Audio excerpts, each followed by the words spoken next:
que frio!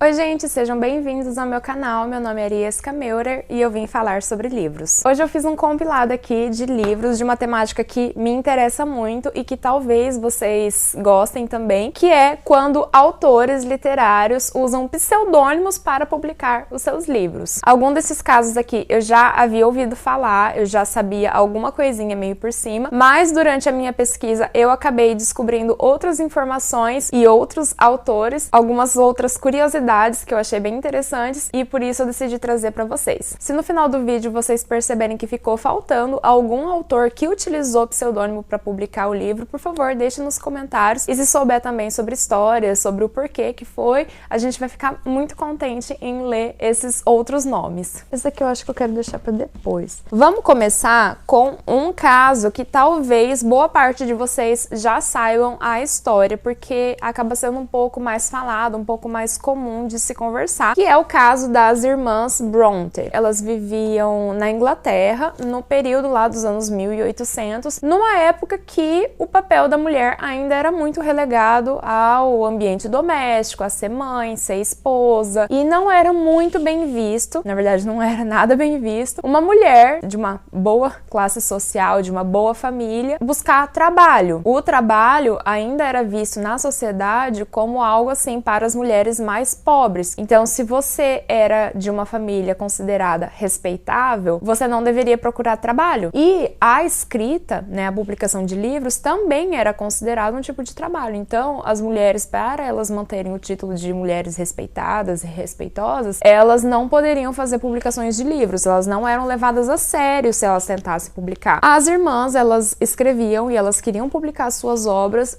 e elas foram lá e criaram pseudônimos masculinos. As três irmãs utilizaram o sobrenome Bell e utilizaram nomes masculinos com a mesma letra inicial dos seus próprios nomes. Então, a Anne, que escreveu Agnes Grey e A Inquilina de Whitefell Hall, publicou as suas obras com o nome Acton Bell. A Charlotte Bronte, que escreveu Jane Eyre, Villette, O Professor e Shirley, publicava suas obras com o pseudônimo Currer Bell. E por último, a Emily Bronte, que publicou apenas O Morro dos Ventos Uivantes, utilizava o pseudônimo masculino Alice Bell. Então, elas mantiveram a lógica dos seus próprios nomes, utilizaram o mesmo sobrenome para suas publicações e não foram descobertas por um bom tempo. Somente após a sua morte que suas obras passaram a ser publicadas com os nomes verdadeiros. Inclusive, dizem que quando foi publicado O Morro dos Ventos Uivantes, a obra ela foi considerado um romance tão problemático, eu acho engraçada essa informação, que eles jamais cogitariam que teria sido escrito por uma mulher. Uma obra com momentos tão tóxicos, por assim dizer, que eles imaginavam que apenas um homem poderia ter escrito esse livro. Depois da morte delas, foi publicado e elas receberam os louros, por assim dizer, das suas publicações. Seguindo nessa mesma linha, nós temos o caso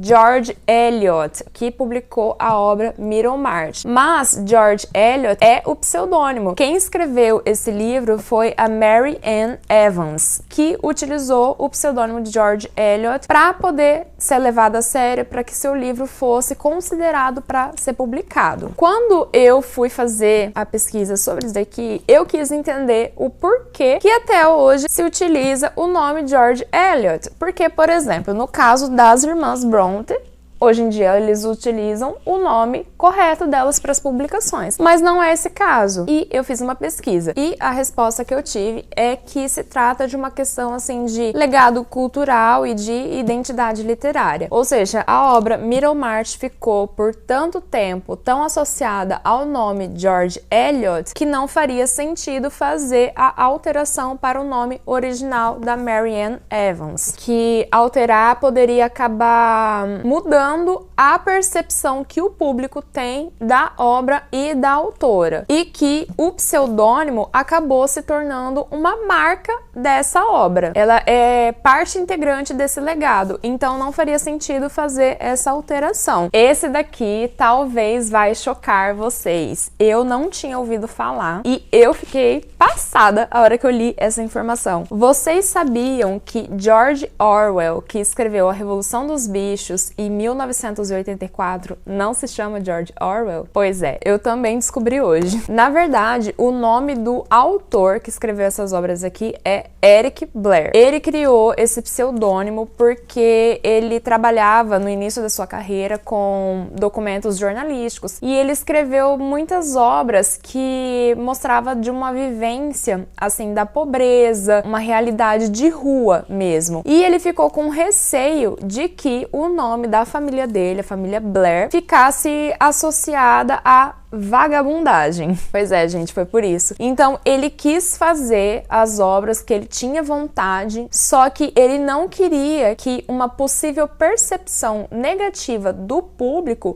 influenciasse a família dele, acabasse interferindo de forma negativa na família dele. Ele não queria que os seus trabalhos trouxessem, por preconceito, claro, uma visão pejorativa para o nome da família Blair. Então, ele decidiu criar esse pseudônimo de George Orwell. Acabou que 1984, a Revolução dos Bichos e muitas outras obras desse autor ficaram muitíssimo famosas porque fazem críticas assim à sociedade, a momentos e ações políticas, né? Mas essa curiosidade de que George Orwell, na verdade, se chamava Eric Blair. O próximo caso é de uma autora que tá bem em alta, que eu estou lendo, eu já terminei 2 dos 4 livros da tetralogia napolitana da Helena Ferrante. E daí você me pergunta, nossa, Helena Ferrante é um pseudônimo? Quem que é a autora por trás? Então, ninguém sabe. Esse eu acho que é um dos casos mais interessantes que eu trago aqui, porque ninguém sabe até hoje quem que é a Helena Ferrante. Uns anos atrás, teve o caso de um repórter investigativo que ele fez várias pesquisas, várias investigações e ele especulou que a Helena Ferrante, a autora, se chamaria Anita Raha, que é uma tradutora italiana. Mas nem a editora, nem essa tradutora nunca fizeram nenhum tipo assim de comentário conclusivo a respeito disso, porque a intenção é que o foco seja de fato as obras. Eles não queriam que a autora, que a vida dela, que tudo em torno dela se tornasse o foco. Eles gostariam que as obras e as histórias fossem de fato o personagem principal. Agosto de 2024 e até hoje não foi confirmado quem que seria a Helena Ferrante. Vamos ver as cenas dos próximos capítulos, se a gente vai ficar sabendo nos próximos anos.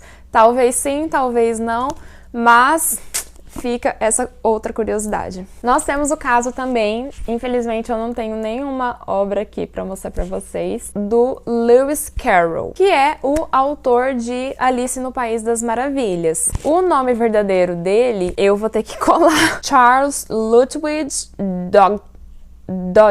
Dodgson. Charles Lutwidge Dodgson. Então, o Charles, na verdade, ele era um professor de matemática, ele fazia produções acadêmicas, então ele publicava artigos, publicava livros acadêmicos. E ele não queria que o seu nome acadêmico fosse misturado, que os seus trabalhos acadêmicos fossem vinculados e misturados com as suas obras literárias de ficção. Então, quando ele decidiu criar a história da Alice no País das Maravilhas, o que ele fez? Ele pegou o nome dele, traduziu para o latim e depois retraduziu para o inglês para que ele criasse então o pseudônimo. Além disso, nas minhas pesquisas, o que eu achei foi que ele também era uma pessoa muito recatada, muito tímida. Então ele não queria muita atenção para sua pessoa. Ele não queria que após a publicação, se caso as pessoas gostassem da obra e ela ficasse famosa, que ele recebesse uma atenção demasiada. Então ele criou esse pseudônimo para que ele pudesse continuar normalmente sendo o professor Charles, professor Dodgson de matemática da universidade, não sei o quê. Então esse foi o motivo do Lewis Carroll.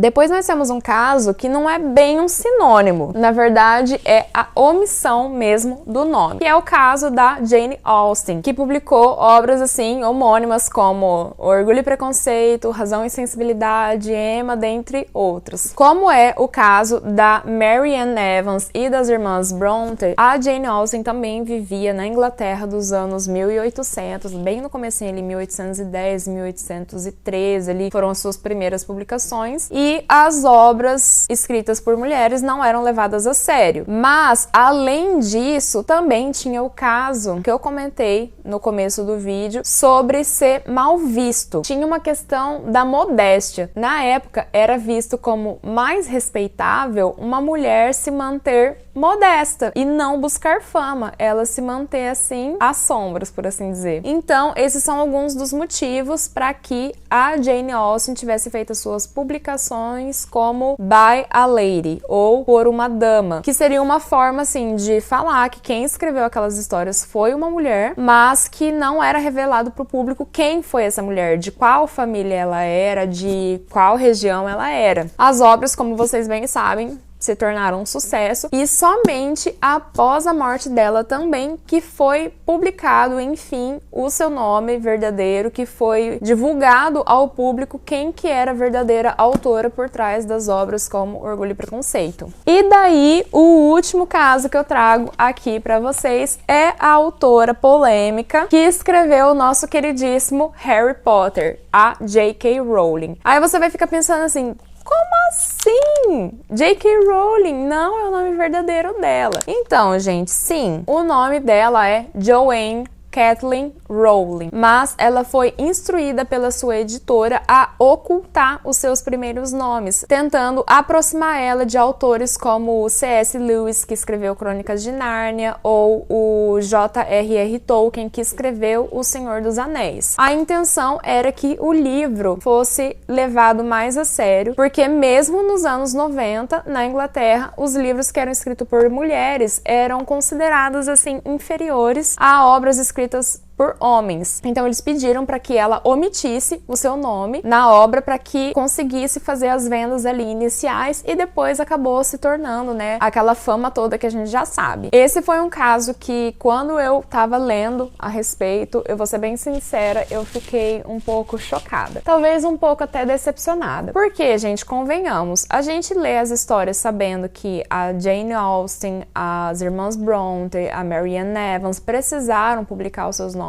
assim, pseudônimos masculinos para que elas fossem levadas a sério lá nos anos 1800, é um pouco mais compreensível. Mas, para mim, em 1998, 99, já quase na troca do milênio, a gente já quase nos anos 2000, e uma mulher ainda precisar omitir o seu nome para que ela possa ser levada a sério no mundo literário, isso me deixou um pouco chateada, sabe? Mas ela acabou se provando todas as pessoas erradas, criou uma obra, assim, enorme, que é uma das maiores, se não a maior produção literária dos últimos tempos. Claro que a gente teve muitas polêmicas envolvidas com o nome dela nos últimos anos, mas a gente não pode desmerecer o trabalho dela, que é o Harry Potter, que marcou toda uma geração. Bom, então é isso. Esses foram os autores que precisaram utilizar pseudônimos nas suas obras, que eu consegui encontrar. Mais uma vez, se você souber de outros autores que eu não citei aqui, quiser compartilhar com a gente, nós vamos ficar muito felizes em ler os seus comentários. Bom, esse foi o vídeo de hoje. Muito obrigada por ter ficado até aqui. E se você gosta de conteúdo de literatura, por favor, curta esse vídeo e sinta-se à vontade para se inscrever no canal. Sugestões são sempre bem-vindas. Tenha um lindo dia e ótimas leituras.